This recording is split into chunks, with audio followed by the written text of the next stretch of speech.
Hello and welcome to our Learn Python series. Today we're going to talk about Python programming best practices. We have written a complete Python program. We learned how to debug. We learned how to do error handling. And now the last question that you may be asking yourself is there some tips and tricks, or are there any golden rules, or are there any standards that I should follow to write good code? You will hear the terms coding standards, best practices, and people will be sharing a long list of document with you. And at Soft Sentinel, we don't have a document. We just have our basic principles that we have followed about why, what, and how. Let me answer this what this means when it comes to writing good code. At some point, you will be sharing your code with somebody. It could be that you need somebody's help or you need somebody to review your code just as a second set of eyes, and you are not there. So that means a person who's reading your code, they should not have to second guess about the names that you have and they just the name itself becomes a documentation. That means the one golden rule that I always follow is that always name your variables, functions, methods, classes, modules in a very intuitive way so that they are descriptive enough so the other person who's just looking at the name, they know exactly what they are looking at. For this is what we have done all along. For example, like if you look at what we did, like we have classes and the same application that we've been using. For example, we called our modules data reader, data processor. We called our the variables class data, students data. You can see that the names are descriptive enough so that the person who's looking at the code, they understand it. A second related uh, principle that we follow is that a function does only one thing and only one thing. What does that mean? That if your function, for example, let me show you this from our data analytics module. For example, this function says compute student stats. Just by looking at the name, you can understand it says that we are going to compute the student statistics. It is not going to do compute anything else. The second function says compute grade frequencies. We know that this function is only going to compute the frequencies related data. You may be tempted to think, okay, there are only 4 lines of code in the compute student stats. Maybe I can just merge this into compute grade frequencies and it will be just one function which will do a lot of things. But now what happens is that now your function is or method is overloaded. It is doing more than one thing.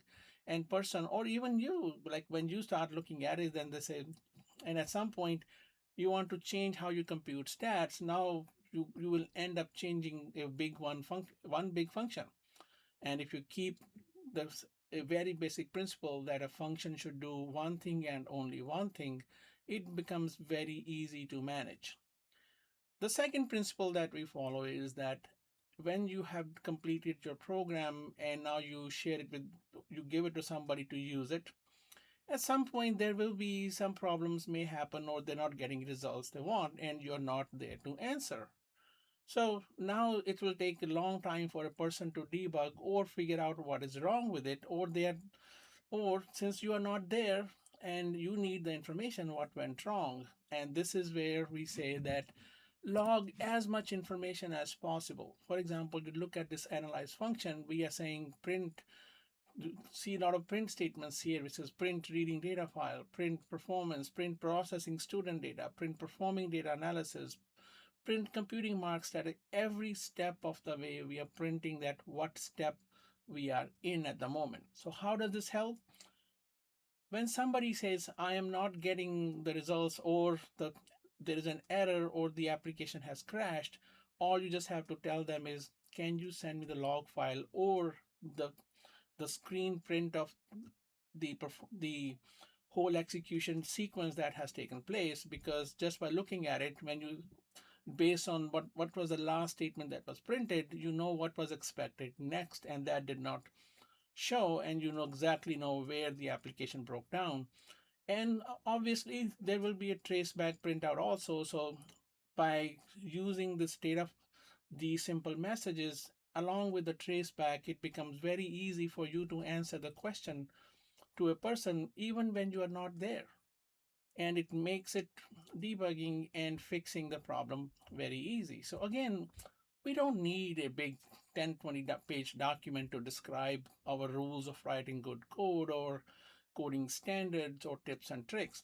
Two just simple principle that write the code in a way so that a person who is reading the code other than you, they understand what this code is and what the function does. And second is print as much logging, do as much logging as much possible so that it becomes easier for you or somebody to follow the execution path. So when things go wrong, you can analyze it. So that is all uh, the coding practices or the best practice, whatever you want to call it, that we follow at Soft Sentinel. Just simple principles: why, what, and then how we do it.